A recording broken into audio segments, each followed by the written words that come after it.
시편 36편은 하나님을 무시하는 악인 앞에서 드리는 의인의 신앙 고백과 간구를 표현하고 있는 지혜의 시로서 다윗이 저자입니다. 특별히 이 시의 표제는 여호와의 종 다윗의 시 인도자를 부르는 노래라고 되어 있습니다. 여기서 다윗은 본인 스스로를 일컬어 여호와의 종이라고 표현하고 있습니다. 이는 다윗이 정치 지도자의 자격으로 이 시를 지은 것이 아니라 여호와의 종이란 자각을 가지고 이 시를 지었음을 의미합니다. 이것은 상당히 중요한데요. 이스라엘은 제사장 나라였습니다. 이스라엘의 진정한 왕은 하나님이셨습니다. 다윗은 다만 하나님의 종으로서 하나님을 대신해서 이스라엘을 다스리는 여호와의 종이었습니다. 다윗은 늘 이것을 마음에 품고 살아갔습니다. 이 생각으로 이 마음을 품고 살아가는 것이 왜 다윗에게 중요했느냐면 교만함으로부터 왕인 다윗 자신을 지켜주기 때문입니다. 사울은 그렇지 않죠. 이 자각이 없었기 때문에 교만해졌어요. 솔로몬도 마찬가지고요. 10년이 넘는 도망자 생활, 도피 생활은 다윗에게 이 생각을 심어주었어요. 가장 중요한 변화가 이겁니다. 솔로몬이나 사울은 이 연단 과정이 없었어요. 그렇기 때문에 여호와의 종, 이스라엘의 진정한 왕은 하나님이라는 이 생각이 솔로몬에게도 사울에게도 잠시 동안은 있었지만은 없어졌어요. 왜냐하면 왕이 되고 난 이후로부터 나는 여호와의 종이다, 이스라엘의 진정한 왕은 하나님이시다 라는 이 생각이 왕의 권세를 누리면 누릴수록 옅어지기 때문입니다. 다시 말해서 교만해진단 말이에요. 사람은 높아질수록 교만하게 돼 있습니다. 많이 가질수록 고개를 들기 마련이고요. 권세가 높아질수록 사람을 무시하기가 쉽습니다. 교회도 마찬가지예요. 목회자들도 마찬가지입니다. 맨 처음에 개척교회를 시작할 때 겸손하죠. 하나님께만 매달립니다. 여호와의 종으로서 온전히 하나님만 바라며 하나님께서 이루실 것을 기대하고 하나님께 간구하며 부르짖습니다.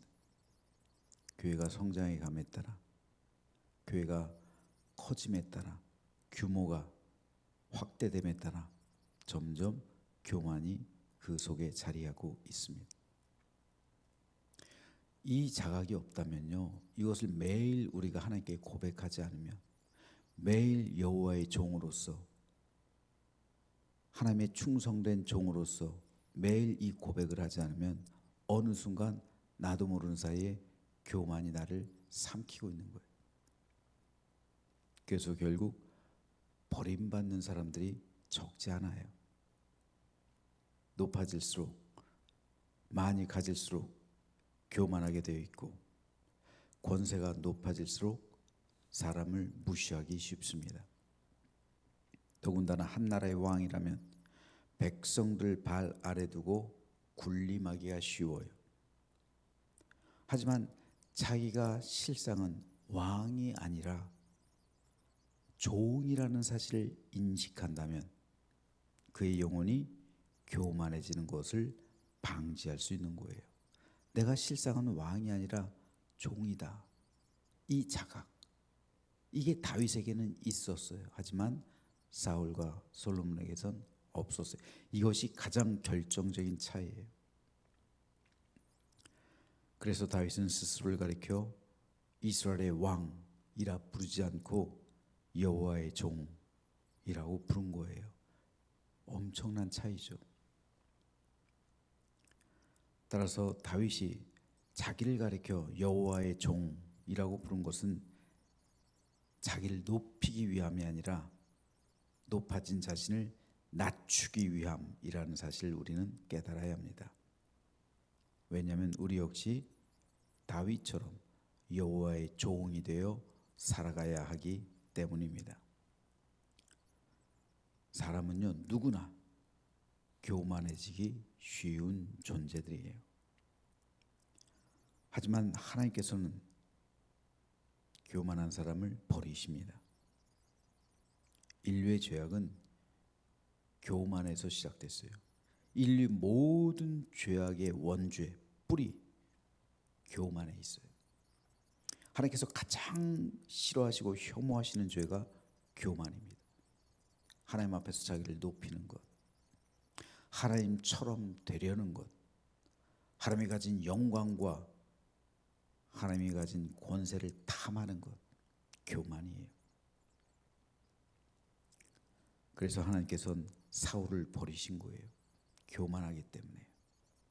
그리고 겸손한 다윗을 선택하신 겁니다. 그래서 다윗은 자신을 가리켜 여호와의 종이라고 표현하면서 하나님의 뜻대로 살아가기 위해 끊임없이 노력한 겁니다. 그래서 제가 얼마 전 설교에서 겸손은 하나님을 향한 거라고 했어요. 사람을 향한 단어가 아니라 겸손은 하나님을 향한 단어라고 했어요. 하나님 앞에서 끊임없이 교만을 버리고 늘 낮아지는 것. 그래서 나 자신을 가리켜 여호와의 종이라는 자각을 가지고 하루하루를 살아내는 것. 이것은 겸손한 사람만이 행할 수 있는 일입니다. 저도 매주일 월요일 새벽 예배 때 주일 보고서를 작성해서 하나님께 지난주에 있었던 일, 그리고 하나님께 보고드릴 일, 하나님께 기도 제목, 교회 계획 다 적어요. 그래서 주일 보고서로 하나님께 제출을 합니다. 사인란도 만들어 놨어요. 담임 목사 그리고 하나님 제 사인하고, 바라기는 하나님께서도 사인해 주시길 바라고. 이게 우리 역사, 제가 담임이 되면서부터 한 주도 빼놓지 않고 있어요. 은퇴할 때까지도 제가 끝까지 마무리할 겁니다. 그리고 이것이 우리 교회 역사 자료가 될 거예요. 제가 죽은 후에 이 기록은 공개될 겁니다. 왜냐하면 우리 교회 성도들의 이름이 다 들어가 있어요. 좋은 일이든 나쁜 일이든. 바라기는 좋은 일로 이 교회 보고서에, 주일 보고서에 기록되시길 바랍니다. 다 이름이 들어가 있어요. 한 주간 동안 있었던 일들. 생생하게 후배들이 다 보고 있는 거예요. 이 기록을. 어떤 일들이 우리 교회에 있었는지. 그리고 이거는 단순한 기록이 아니라 역사 기록이 아니라 하나님께 드리는 보고예요. 기도를 요청하는 겁니다. 왜 제가 이 주일 보고서를 매일 작성하냐면요, 우리 교회 주인은 하나님이기 때문에 그래요. 하나님께서 행하시는 일이기 때문에, 하나님께서 모든 것을 이끌어 가시고, 하나님께서 온전하게 행하시고, 하나님께서 모든 것 가운데 주관하시고 하나님이 주인이시기 때문에 그렇습니다. 담임 목사란 직분이지 어떤 권세가 아니잖아요. 저도 다윗처럼 여호와의 종으로 살아가기 위해서요. 그렇지 않으면 저도 교만해질 수 있으니까요. 사람은 교만해지기 쉬운 존재. 왜요? 이건 많이 가졌건 많이 적게 가졌건 어떤 자리에 있건 사람은 늘 자기를 높여요. 왜 우리가 이 상처를 받고 왜 우리가 서로 다투고 그럴까요? 바로 교만해진 마음 때문에 그런 거예요. 겸손한 사람은 다투지 않아요. 겸손한 사람은 싸우지 않습니다.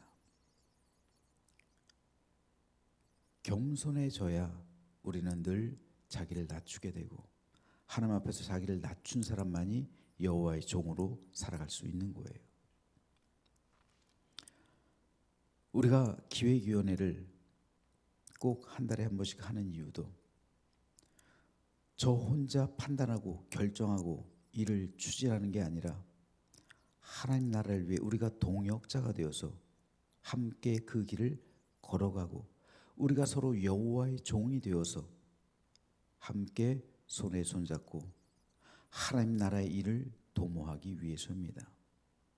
이로써 우리는 모두 여호와의 종이라는 사실을 인정하며 종으로서 하나님께서 우리에게 주신 사명 감당해 내기 위해서입니다.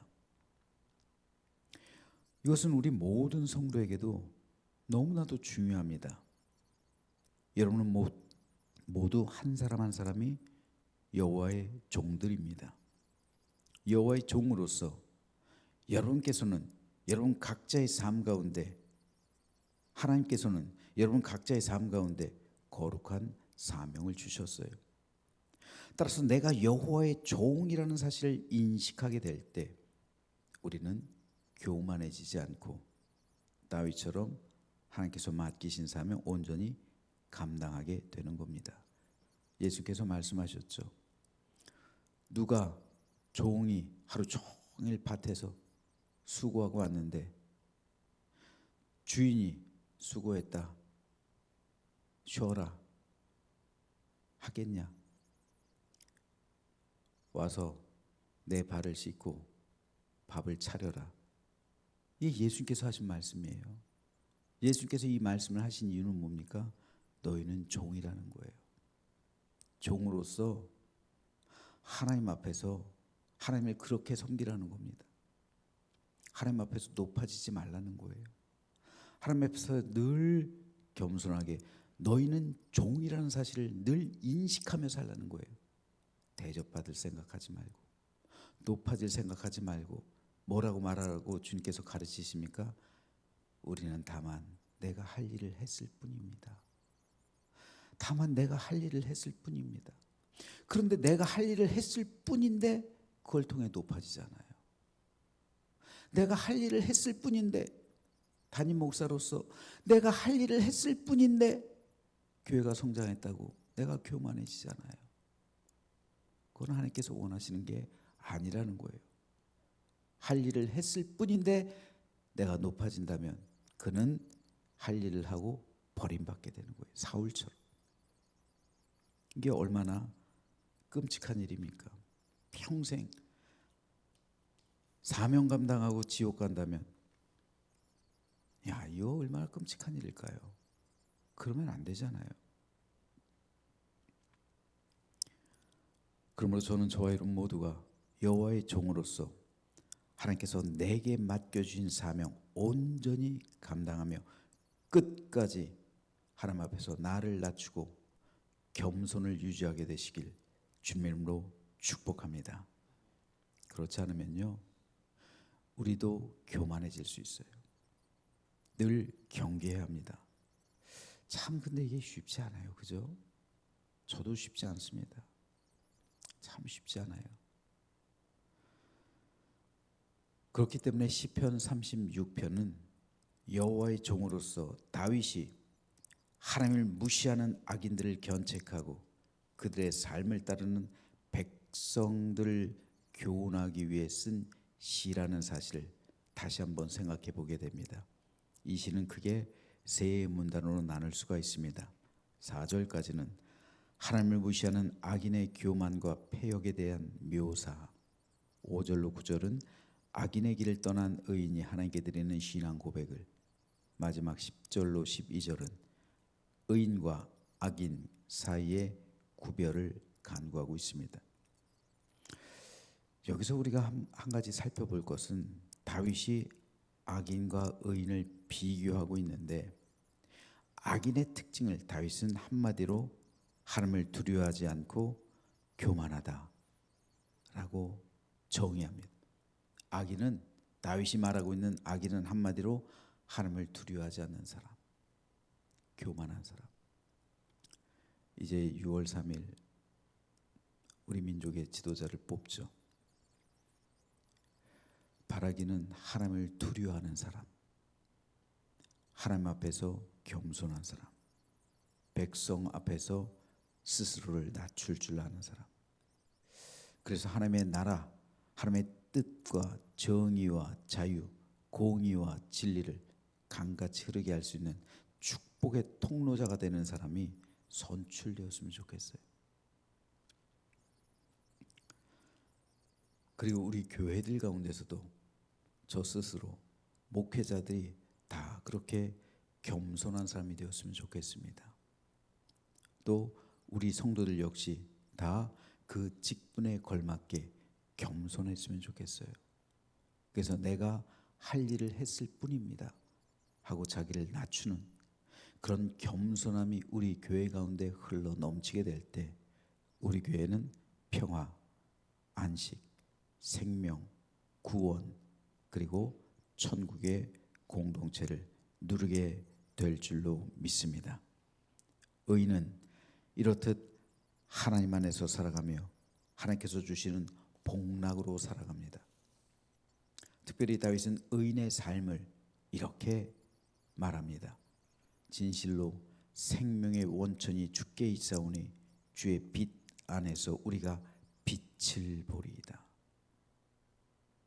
의인은 생명의 원천이 주께 있습니다 라고 고백하는 사람이에요. 그리고 주의 빛 안에서 빛을 바라보며 살아가는 사람, 이런 사람이 의인입니다. 그러므로 의인은 늘 생명 가운데 살아갑니다.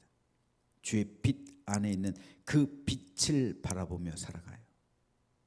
이것은 너무도 중요합니다. 여러분은 오늘도 세상 속에 나아가서 살아가게 될 겁니다. 하지만 의인을 반기는 세상은 없어요. 예수님 말씀처럼 의인은 세상에서 핍박을 당하기 마련이고 어둠은 빛을 싫어하기 마련입니다.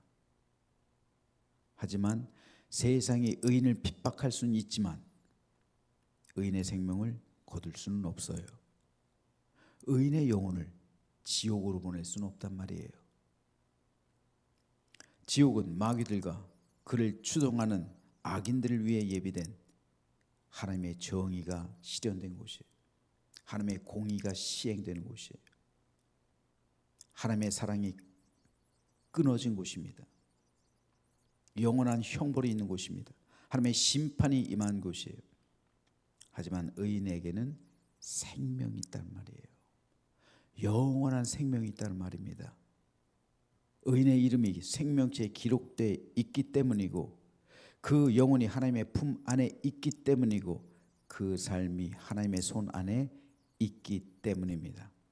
그러므로 의인은 이 세상 한 복판, 이 악인들이 판을 치는 공중 권세를 잡은 사탄이 무서운 위세를 가지고 성도를 위협하는 그 순간 속에서도 늘 주의 빛 안에서 빛을 바라보며 살아가는 존재들입니다.